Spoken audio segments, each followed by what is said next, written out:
When you hear the name Loki, you probably think of a certain trickster god. But One Piece has its own Loki, and this dude's not here for mischief. This dude's got major ties to the strongest warrior race in the world, and a weirdly complicated love life. But how does this giant prince fit into Luffy's crazy journey? And why haven't we seen more of him? Let's break down Loki's story, his role in the One Piece world, and why this dude might just shake things up big time. So Loki's life is straight up a soap opera. He's the Prince of the Giants, son of King Harold, and the younger half-brother of Hajrudin. Sounds cool, right? Yeah, well, not so much. Loki's known as the Accursed Prince and the Shame of Elbaf. And honestly, he earned those titles. My guy literally killed his own dad just to get his hands on some mysterious devil fruit. And if that wasn't enough, Loki's out here calling himself the Sun God and claiming he's gonna end the world. And I think bro needs to chill. If you thought his personal life was any less messy, nope. He was supposed to marry Charlotte Lola from Big Mom's crew, which would have made Elbaf and the Big Mom pirates allies. But guess what? Lola said nah and dipped. Once upon a time, Loki was actually respected in Elbaf, before the whole patricide thing. But after taking out his dad 14 years ago, his rep tanked hard. He's been locked up in Elbaf's underworld for the past 6 years, thanks to getting his butt handed to him by none other than red-haired Shanks. Who is Loki? Loki is basically a walking red flag. The Giants think he's straight up wicked, and for good reason. His rap sheet is wild. His greatest hit is offing his own dad, the king, just 'cause he really wanted a devil fruit. That's some next-level entitlement. And it's not like this came out of nowhere. Even as a kid, Loki was that one menace who caused chaos just for the LOLs. He's violent, destructive, and literally wants to end the world. On the surface, Loki's always smiling and acting chill. But don't let that fool you. This dude's mad impatient and gets irritated real quick. He's a master manipulator who loves making shady deals and stirring drama just to see people pop off. Only to hit him with the chill, it's just a joke line when they snap back. And his arrogance is off the charts. He calls himself the strongest being in Elbaf and won't even let people speak unless he gives them the green light. Bro thinks he's the main character. Also, Loki's got zero respect for humans. Even the ones who ride for him get hit with the disrespect, and he can't even bother remembering their names, kinda like how Luffy does sometimes. But weirdly enough, he's good with animals. He grew up taming Elbaf's wild beasts and uses them to intimidate people. One thing he does get props for is hating the world nobles. When given the chance to join their ranks and earn his freedom, he straight up refused. Dude would rather stay in chains than roll with those clowns. Even when he and his animal buddies got tortured, Loki stayed defiant, saving all that rage for his future world-ending plans. And yeah, his friend Mosa swears there's a softer side to him, but Loki is not having it. He goes off when anyone tries to call him kind, like being decent is an insult. Honestly, this guy's a walking disaster. Loki's life started off looking pretty hype. Being the Prince of Elbaf and all, dude was born into mad respect. His birth was literally celebrated at the Winter Solstice Festival. But that Golden Boy era didn't last long. People started calling him cursed real quick because of a prophecy that his dad, King Harold, would get offed by his own son. And guess what? Things went downhill fast. The royal steed died. The giant hero Jorel got clapped by Charlotte Linlin the same year Loki was born, and his mom died the year after. Coincidence? The citizens of Elbaf didn't think so. And yeah, Loki did nothing to help his case. Once his dad wasn't around, he turned into the kingdom's worst nightmare. His pranks weren't just harmless jokes. My guy literally set a whole village on fire while laughing like a full-on anime villain. Despite all that chaos, Loki somehow still had enough clout to propose to Charlotte Lola, Big Mom's 23rd daughter, aka someone the Giants absolutely despised. But here's the weird part. When Loki confessed his love, the Giants actually supported him. Even Linlin thought the marriage would squash the beef between her and Elbaf. Too bad Lola pulled a Usopp and ran for her life. And when Big Mom tried to sneak in Lola's twin, Chiffon, as a replacement, the Giants were pissed. Not just at Linlin, but because they saw it as an insult to Loki.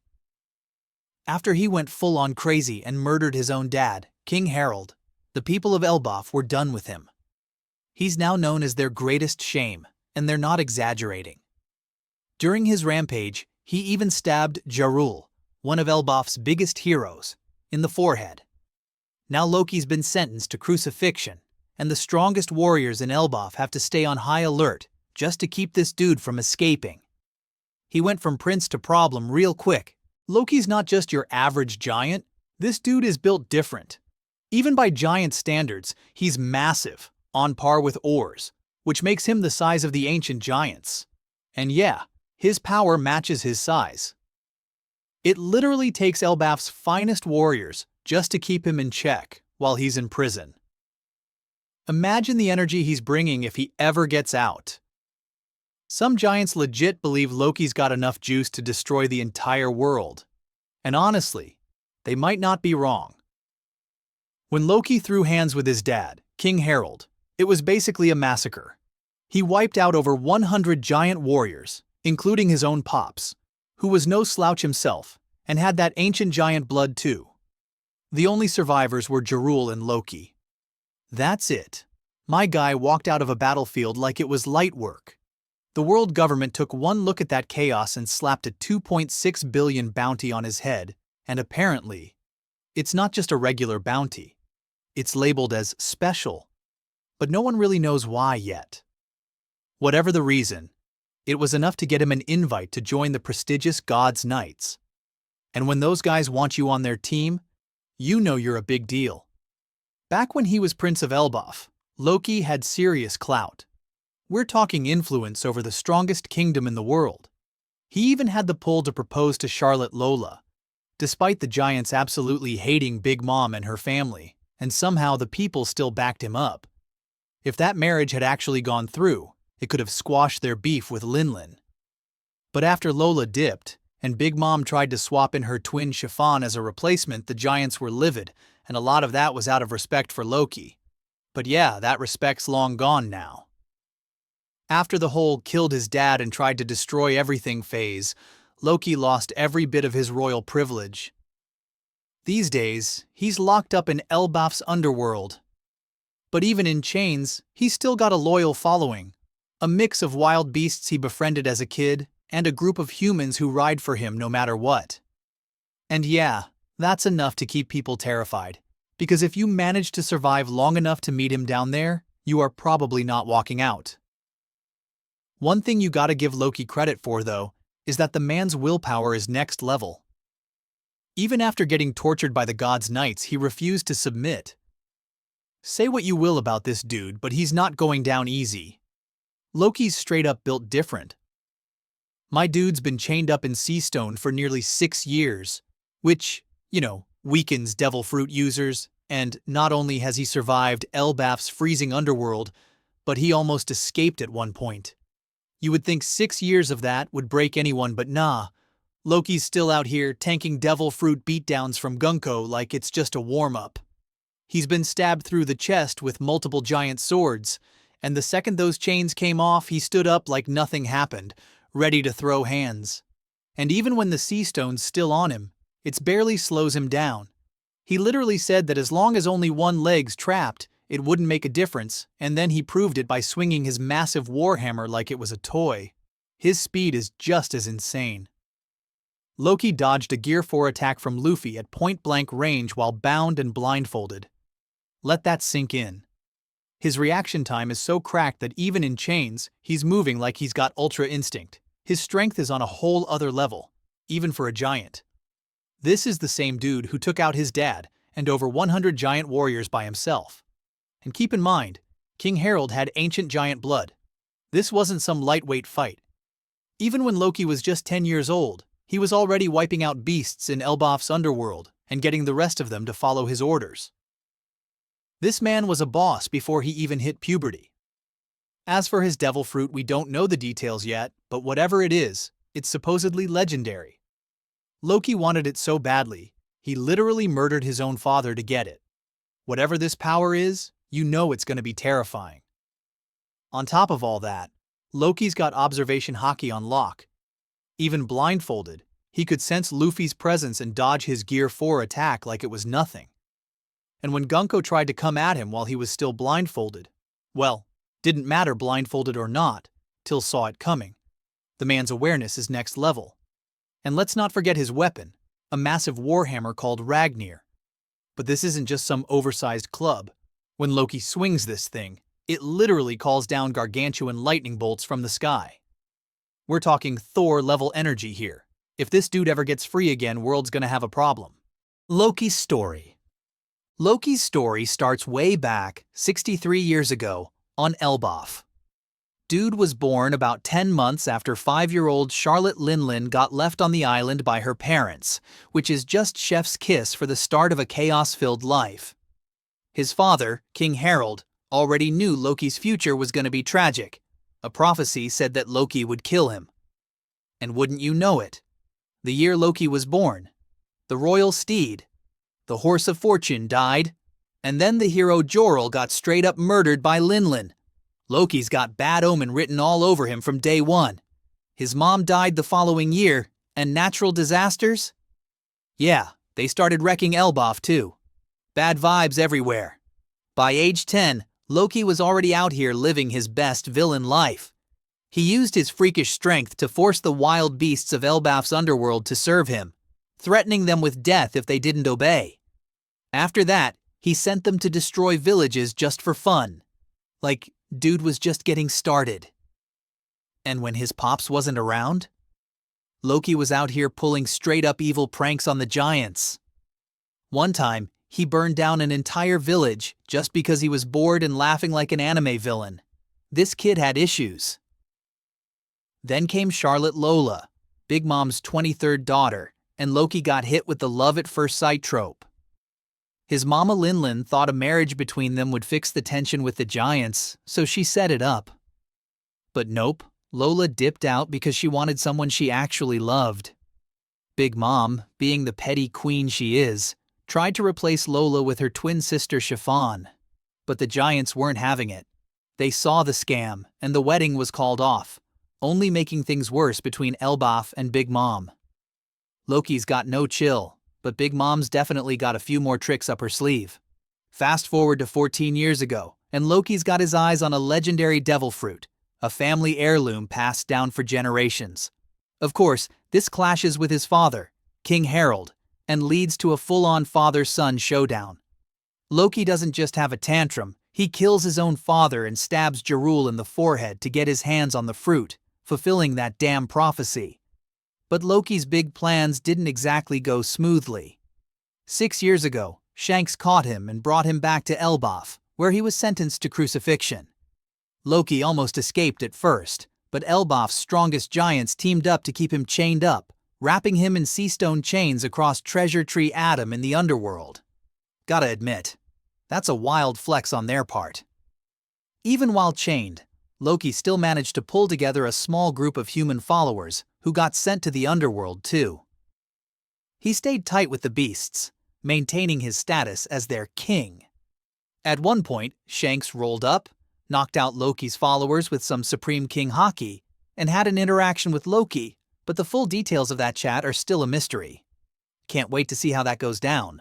Loki and Luffy's world. Loki and Luffy do not vibe. Luffy's chaotic, unpredictable energy is like Loki's worst nightmare, and it totally messes with his usual manipulative game. Loki's tried everything, trying to convince Luffy to set him free, throwing threats left and right, but nothing sticks. The dude's straight up fuming in his head, thinking about how much he wants to murder Luffy with his own hands. And don't think for a second that Loki would honor any deal he made. Dude's a straight up liar when it suits him. But Loki's not all rage and frustration. He's smart. Realizing Luffy's connection to Shanks, Loki immediately flips that info like a pro, using it to get Luffy's attention. And it works. Once Loki starts talking trash about Shanks, Luffy loses all chill. His usual goofy, carefree vibe vanishes, and the gloves come off. Luffy straight up snaps and starts calling Loki out, telling him not to joke about Shanks. Loki's face must have been priceless. He clearly underestimated how much Luffy would lose it over Shanks' name. So what does Loki mean for Luffy's world moving forward? Well, if Loki ever manages to break out of his chains, which, let's be honest, it's only a matter of time, things could get really messy. This dude's got world-ending power and a serious grudge against Luffy. It's clear Loki's not the type to just chill after being imprisoned for so long.